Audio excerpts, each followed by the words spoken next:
నమస్తే. నమస్తే సార్ ఉన్నారా? ఉన్నారు సార్.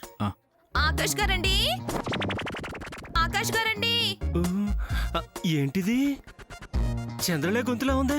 ఆగండి, ఎవరిని కలవాలి? ఒకసారి ఆకాష్ని కలవాలి. ఎస్ఐ గారు లేరా? చంద్రలేకే? అమ్మో, ఎస్ఐ గారు లోపల ఉన్నారు, మీరు కలవండి. ఆకాష్ గారండి, ఆకాష్ గారండి. మీరు ఇక్కడికి ఎందుకు వచ్చారు? అదేంటి ఆకాష్ గారండి అలా అంటారు? నేను మీకోసమే వచ్చాను. నన్నెవడో ఏదో అన్నాడని మీరు మర్డర్ చేసి ఇలా జైల్లో పడుంటే నేను రాకుండా ఎలా ఉంటాను? మీలో సగం 50-50 అవ్వాలని ఆరాటపడేదాన్ని. నేను రాకుండా ఎలా ఉంటాను? మనసిచ్చిన దాన్ని, ఎప్పటికీ కలిసి ఉండాలని కోరుకునేదాన్ని. నేను రాకుండా ఎలా ఉంటానండి? అంటే నాతో ఈ సెల్లో రేపు జైల్లో కలిసి ఉంటావా? అలా ఎలా కుదురుతుంది? ఎలా జరుగుతుంది? మనసుంటే మార్గం ఉంటుంది. రావాలనుకుంటే నేను కూడా మర్డర్ చేసి జైలుకి వస్తాను.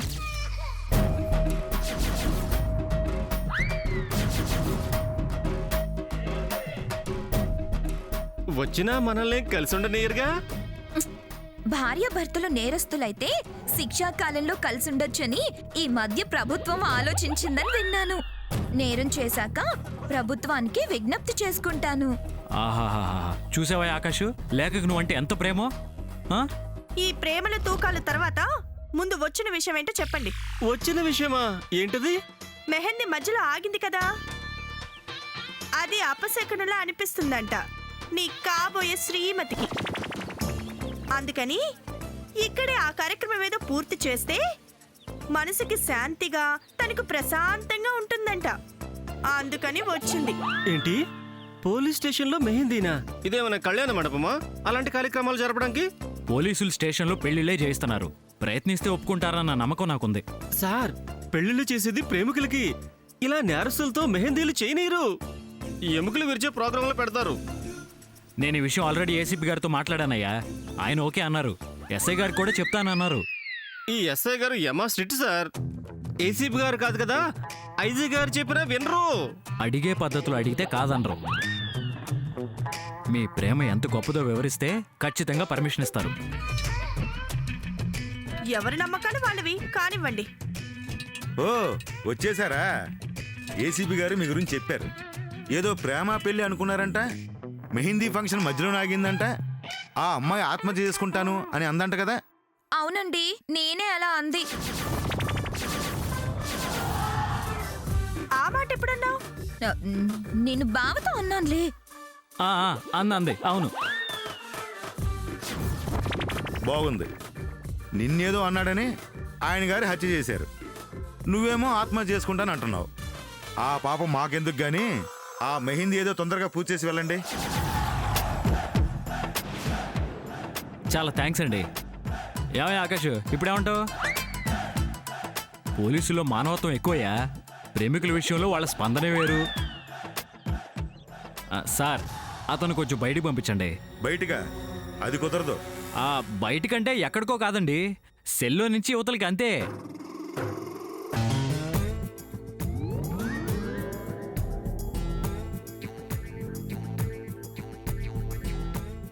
ఒరే ఆకాశం, నీ బతుకో దొంగట అయింది.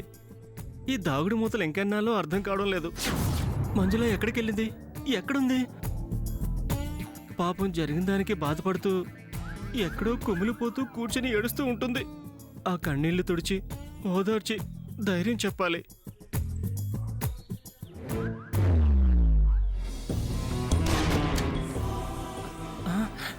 మంజుల,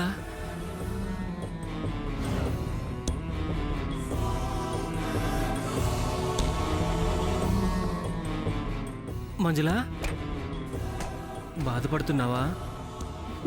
లేదు, సంతోషంతో ఎగిరి గంతులేస్తున్నాను. నా వాలకం చూస్తుంటే కనిపించట్లేదా? నేను ఇంత మదన పడుతుంటే బాధపడుతున్నావా అని అడుగుతున్నావు. మనకు బ్యాడ్ టైం నడుస్తుంది మంజుల. లేకపోతే ఏంటి చెప్పు? మర్డర్ కేసు నెత్తినేసుకొని జైలు పాలయ్యి, అటు మెహందీ ఫంక్షన్, ఆ తర్వాత పెళ్లి జరగకుండా చూద్దాం అనుకుంటే మెహందీ అక్కడ జరగడం ఏంటి? అసలు హంతకుడి వివరాలు దొరకడం ఏంటి? నన్ను మెంటల్ అని బయటికి పంపడం ఏంటి? అంతా నా కర్మ, మన దురదృష్టం. సుత్తాపు, మోటలికో పని తక్కువ.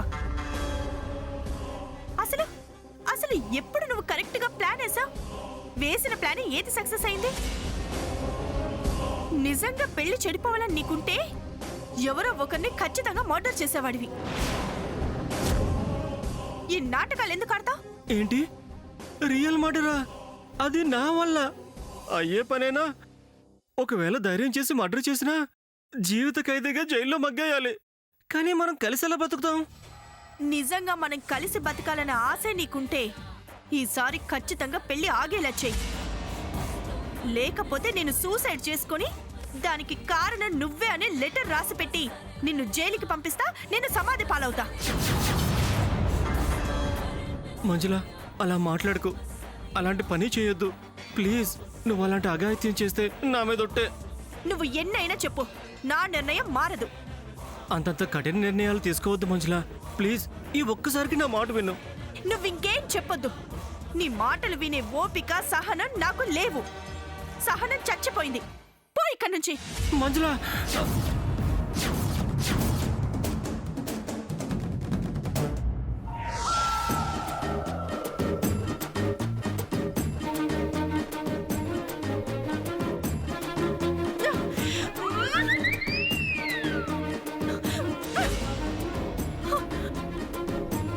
ఏం రాసింది?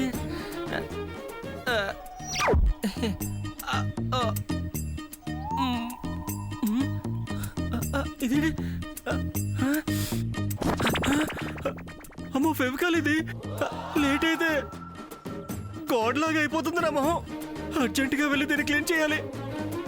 అయినా మంజులకి నా మీద ప్రేమ ఎంత ఉందో కోపం కూడా అంతే ఉంది. ఎలాగే నీ పెళ్లి జరగకుండా చూడాలి.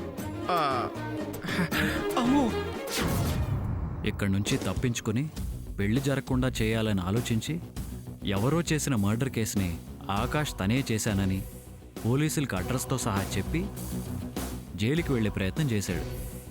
కానీ వాడు అతి తెలివి బెడ్స్ కొట్టింది. తన్నులతో బయటికి గెంటారు. మన టైం బాగుంది. అందుకే వెంటనే మర్డర్ చేసింది ఆకాష్ కాదని తెలిసి నన్ను పిలిచి మరీ అప్పగించారు వాణ్ణి. మళ్ళీ పెళ్లి చెడగొట్టే ఆలోచన చేయడంటారా? ఇంకా ఎక్కువ చేస్తాడు. లేకపోతే దొంగ మంజులో వాణ్ణి చీల్చి చెండాడుతుంది. లేకతో పెళ్ళి ఎలా జరగనిస్తుంది? వీడు మాత్రం ఎలా చేసుకుంటాడు? చాలా జాగ్రత్తగా ప్లాన్లు వేస్తారు. తప్పించుకునే ప్రయత్నాలు చేస్తారు. మరెలా? మనం ఏం చేద్దాం? ఇప్పటి వరకు వాళ్ళు చాలా ప్లాన్లు వేశారు. కానీ మనం అడ్డుపడి సక్సెస్ కానివ్వలేదు. ఇప్పుడు లేక కూడా ప్రేమ నాటకం మొదలుపెట్టింది. వాడు ఇద్దరి మధ్యలో నలిగి చేస్తున్నాడు. అతను ఎలా నలిగితే మనకేంటి? మనం వాళ్ళ విషయంలో ఏం జాగ్రత్తలు తీసుకోవాలి? వాడు పారిపోకుండా నీడలా వెంటాడే మనిషిని పెట్టాలి. ఆ మంజుల మీద డేగలా కన్నేసుంచాలి. లేఖను అబ్జర్వ్ చేస్తూ ఉండాలి. వెంటనే గోపీబావని ప్రేమ్ని రమ్మంటాను.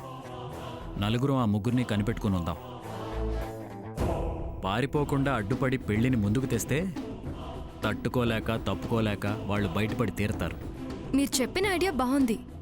అయితే గోపి అన్నయ్యకి ప్రేమ్కి మొత్తం వివరించి వాళ్ళని డ్యూటీలో వేయాలి. సరే పద.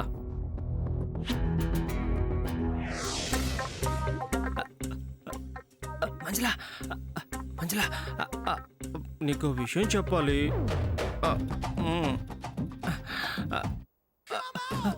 మంజుల, అది కాదు మంజుల, ఒకసారి నేను చెప్పేదేను. మంజుల,